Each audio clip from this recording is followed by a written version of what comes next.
Sentencia pronunciada en el Cusco por el visitador don José Antonio de Areche contra José Gabriel Túpac Amaru. La rebelión de José Gabriel Túpac Amaru es uno de esos episodios de la historia americana que demanda la consulta de los testimonios escritos por los mismos protagonistas para formarse una opinión. El descontento de los americanos, criollos e indígenas, sin lugar a dudas fueron el reflejo de la corrupción de la administración española, que alcanzó el clímax con el ajusticiamiento de los Túpac Amaru. Este acto inhumano, que buscó restablecer el miedo y la sumisión, generó el efecto contrario entre los americanos. Los rebeldes indígenas siguieron combatiendo con mayor determinación. La rebelión se volvió tan confusa sin Túpac Amaru, que incluso hasta en estos días es incómoda entenderla, porque ésta se convirtió en un movimiento separatista, marcado por la violencia indígena, que buscó eliminar a todos los demonios europeos, como escribió el historiador catalán José Coroleu.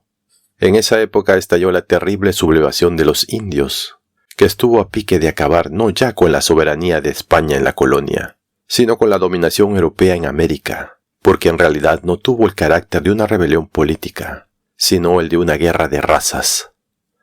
La tortura y ejecución de la pena capital en la plaza principal del Cusco, de José Gabriel Túpac Amaru y de su familia, fue más por ánimos de venganza que por hacer justicia.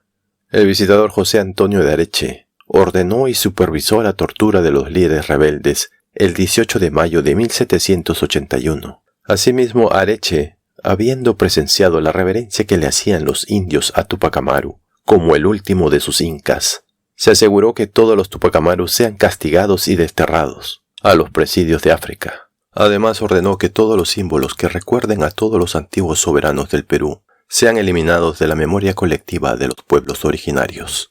La lucha fue tan encarnizada entre los europeos, sus esclavos y los americanos, que los muertos entre ambos bandos llegaron a sumar las 100.000 víctimas, la mayor parte de ellos civiles. Un viajero boliviano, todavía joven, en su recorrido por los Andes, describe lo que vio.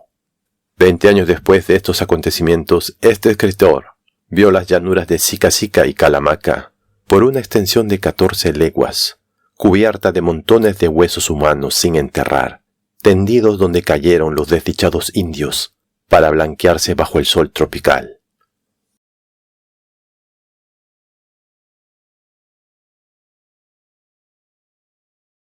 Sentencia pronunciada en el Cusco por el visitador don José Antonio de Areche contra José Gabriel Túpac Amaru, su mujer, hijos y demás reos principales de la sublevación.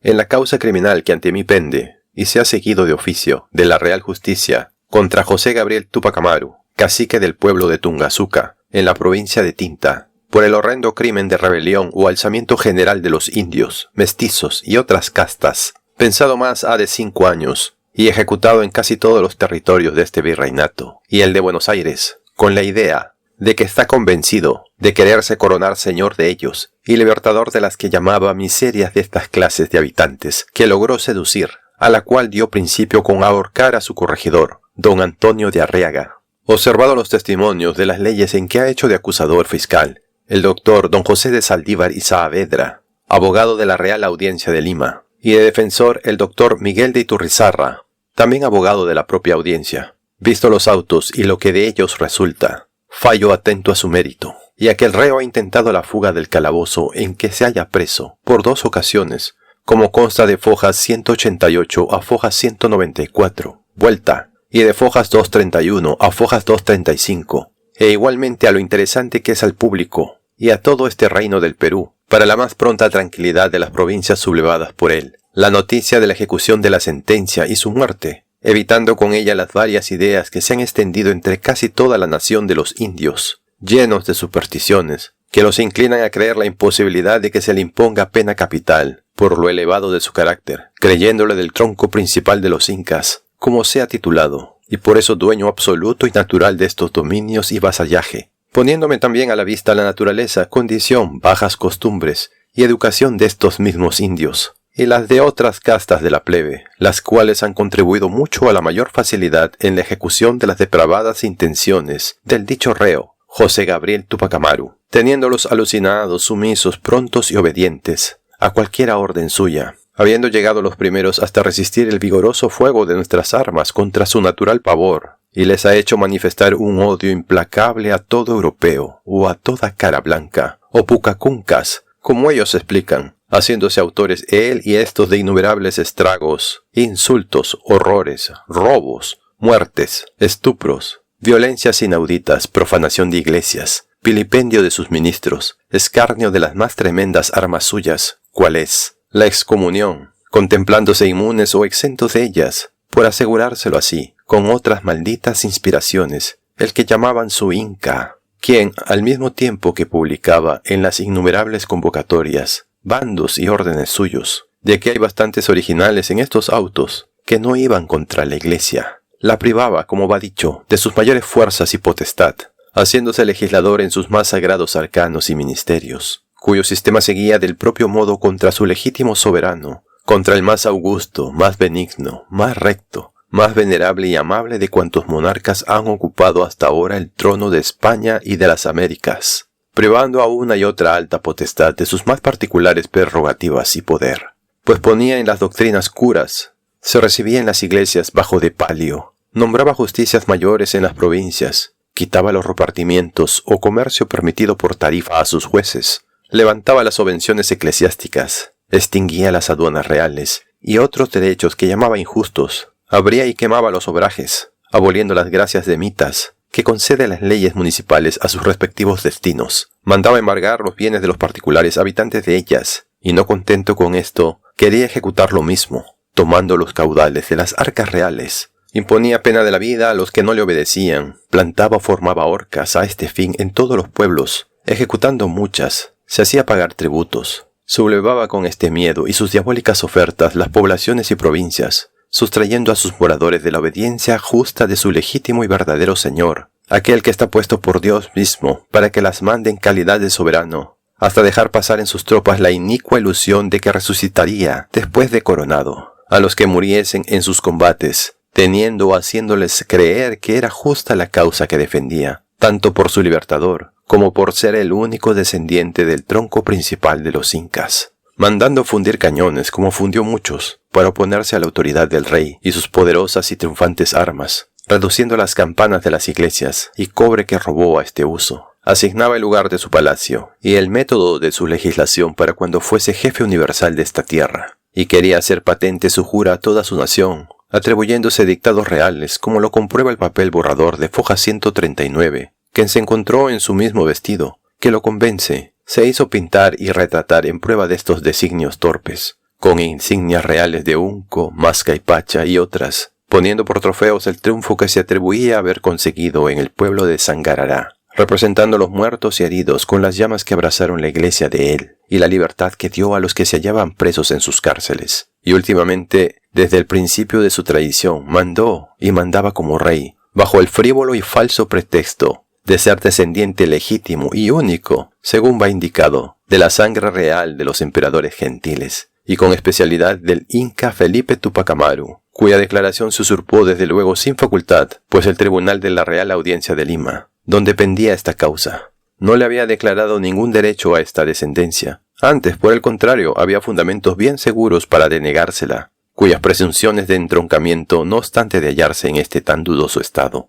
han hecho tal impresión en los indios, que llevados de ésta le hablaban y escribían en medio de su rudeza, con la mayor sumisión y respeto, tratándole a veces de señoría, excelencia, alteza y majestad, viniendo de varias provincias a rendirle la propia obediencia y vasallaje, faltando en esto a las obligaciones tan estrechas de fidelidad y religión que tiene él y todo vasallo con su rey natural, prueba clara, evidente y dolorosa, del extraviado espíritu con que se gobierna esta infeliz clase, y también de cuán poco conoce la subordinación y acatamiento debido a la legítima potestad de nuestro adorable soberano, dejándose persuadir maliciosamente de los ofrecimientos de este traidor ingrato y mal vasallo suyo, de quien y de su Real Audiencia de Lima, de su excelentísimo señor virrey y de mí, fingía que tenía órdenes para ejecutar lo que tan bárbaramente ejecutaba, y debió no creer lícito el más idiota, fuera de que en cuanto a sus ofertas, no podían ignorar los indios que los repartimientos o enunciado comercio de Tarija, permitido a sus jueces territoriales,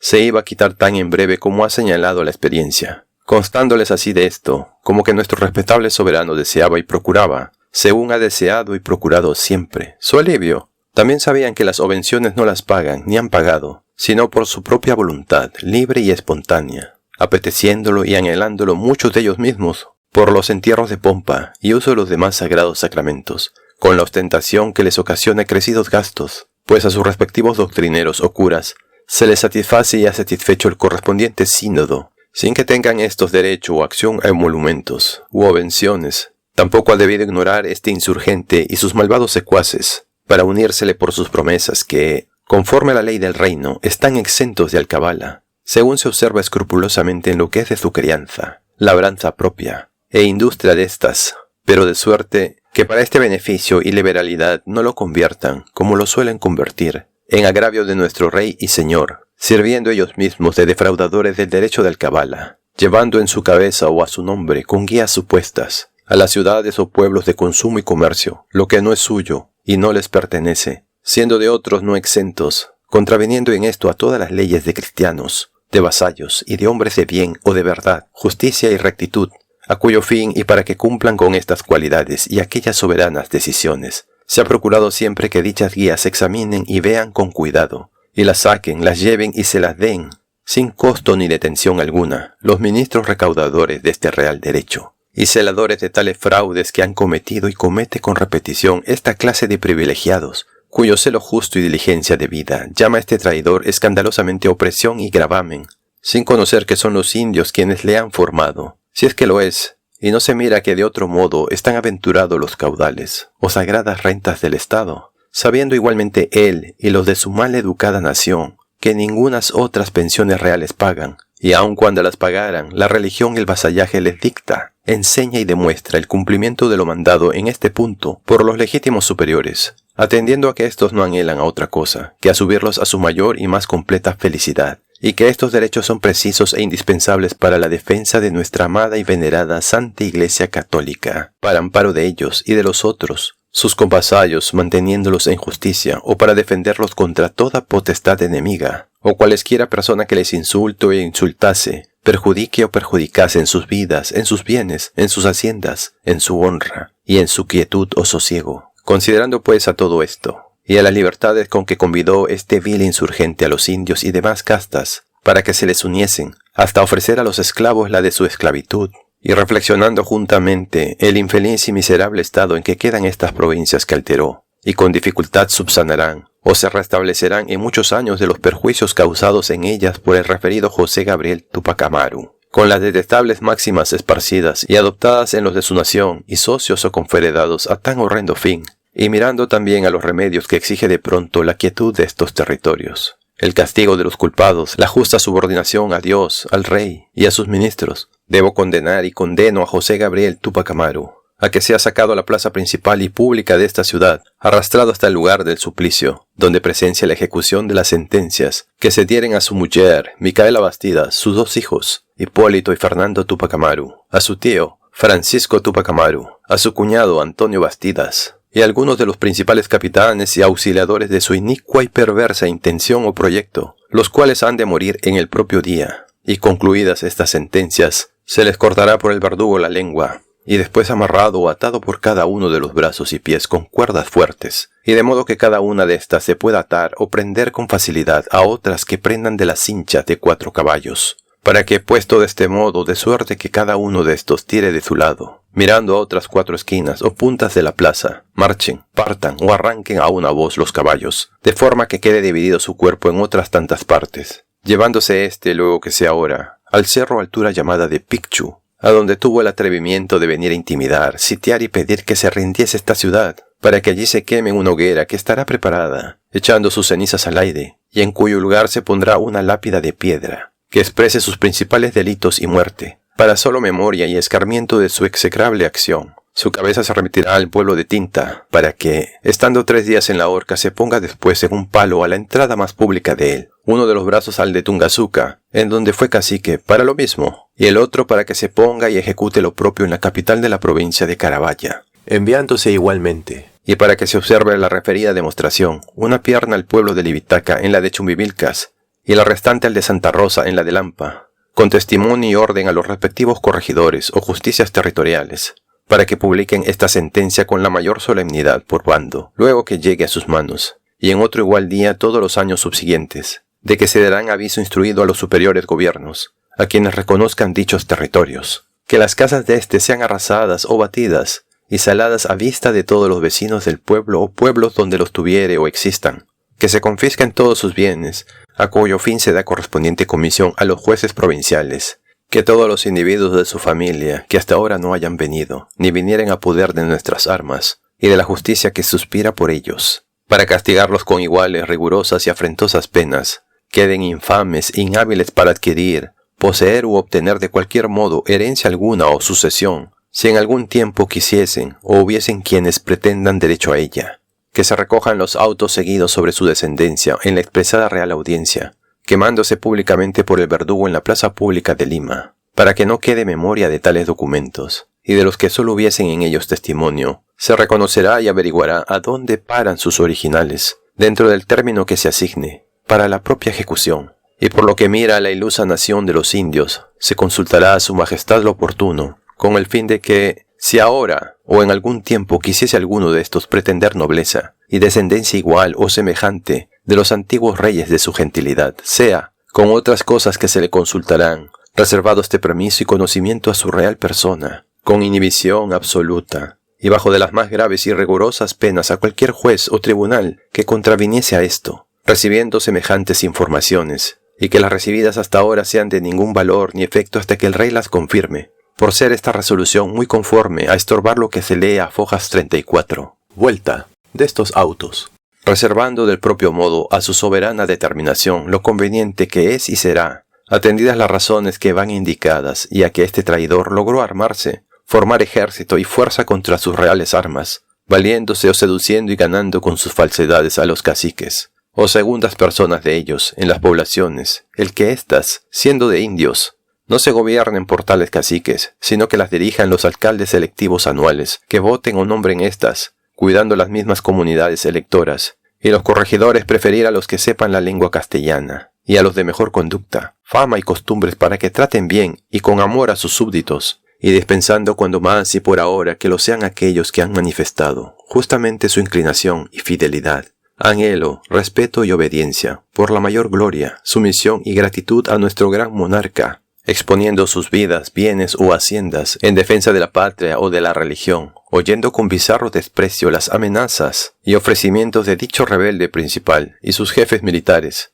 pero advirtiendo de que éstos únicamente se podrán llamar caciques o gobernadores de sus ayos o pueblos, sin trascender a sus hijos o resto de la generación tal cargo. Al propio fin se prohíbe que usen los indios los trajes de la gentilidad, y especialmente los de la nobleza de ella, que solo sirven de representarles, los que usaban sus antiguos incas, recordándoles memoria que nada otra cosa influye, que en conciliarles más y más odio a la nación dominante, fuera de ser su aspecto ridículo y poco conforme a la pureza de nuestra religión, pues colocan en varias partes de él al sol, que fue su primera deidad, extendiéndose esta resolución a todas las provincias de esta América meridional, dejando del todo extinguidos tales trajes, tanto los que directamente representan las vestiduras de sus gentiles reyes con sus insignias, cuales son el unco, que es una especie de camiseta, yacoyas, que son unas mantas muy ricas de terciopelo negro o tafetán, mascaipacha, que es un círculo a manera de corona, de que hacen descender cierta insignia de nobleza antigua, significada en una mota o borla de lana de alpaca colorada, y cualesquiera otros de esta especie o significación, lo cual se publicará por bando en cada provincia para que deshagan o entreguen a sus corregidores cuantas vestiduras hubiesen en ellas de esta clase, como igualmente todas las pinturas o retratos de sus incas, en que abundan con extremo las casas de los indios que se tienen por nobles,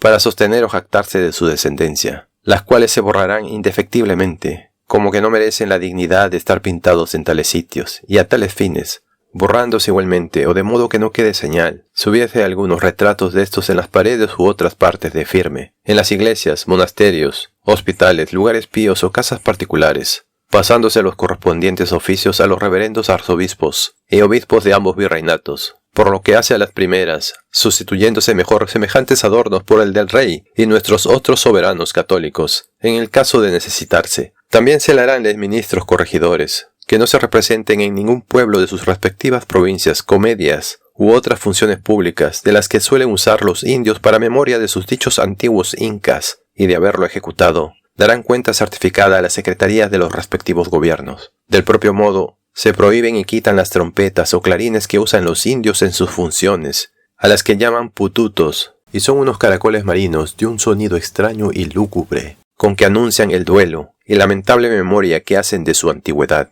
y también el que usen y traigan vestidos negros en señal de luto, que arrastran en algunas provincias como recuerdos de sus difuntos monarcas, y del día o tiempos de la conquista, que ellos tienen por fatal y nosotros por feliz, pues se unieron al gremio de la Iglesia Católica y a la amabilísima y dulcísima dominación de nuestros reyes. Con el mismo objeto se prohíbe absolutamente el que los indios se firmen incas, como que es un dictado que le toma cualquiera, pero que hace infinita impresión en los de su clase, mandándose como se manda a todos los que tengan árboles genealógicos o documentos que prueben en alguna manera sus descendencias con ellos, el que los manifiesten o remitan certificados, y de balde por el correo, a las respectivas secretarías de ambos virreinatos, para que allí se reconozcan sus solemnidades, por las personas que diputen los excelentísimos virreyes, consultando a su majestad lo oportuno, según sus casos, sobre cuyo cumplimiento estén los corregidores, muy a la mira, solicitando o averiguando quién no lo observa, con que el fin de hacerlo ejecutar, o recogerlos para remitirlos,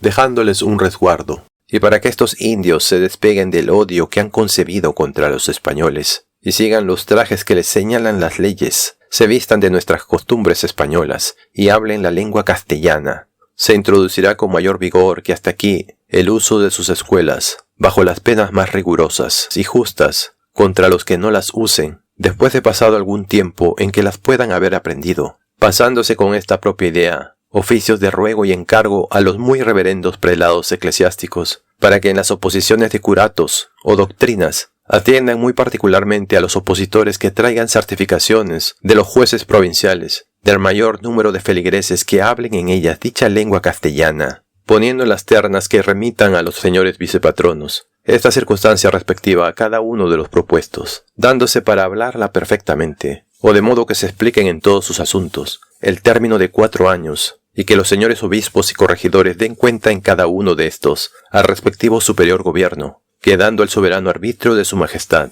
el premiar y distinguir a aquellos pueblos, cuyos vasallos hubiesen correspondido en las circunstancias presentes, a la justa lealtad y fidelidad que les es debida. Finalmente queda prohibida en obsequio de dichas cautelas, la fábrica de cañones de toda especie, bajo la pena, a los fabricantes nobles, de 10 años de presidio, en cualquiera de los de África, y siendo plebeyos 200 azotes, y la misma pena por el propio tiempo, reservando por ahora tomar igual resolución en cuanto a la fábrica de pólvora que seguirá luego, y porque hay en muchas haciendas, trapiches y obrajes de estas provincias, variedad de ellos de casi todos calibres, se recogerán por los corregidores, acabada íntegramente la pacificación de este alzamiento, para dar cuenta a la respectiva Capitanía General, con el fin de que se les dé el uso que parezca propio. Así lo proveí, mandé y firmé, por esta mi sentencia, definitivamente juzgando, José Antonio de Areche.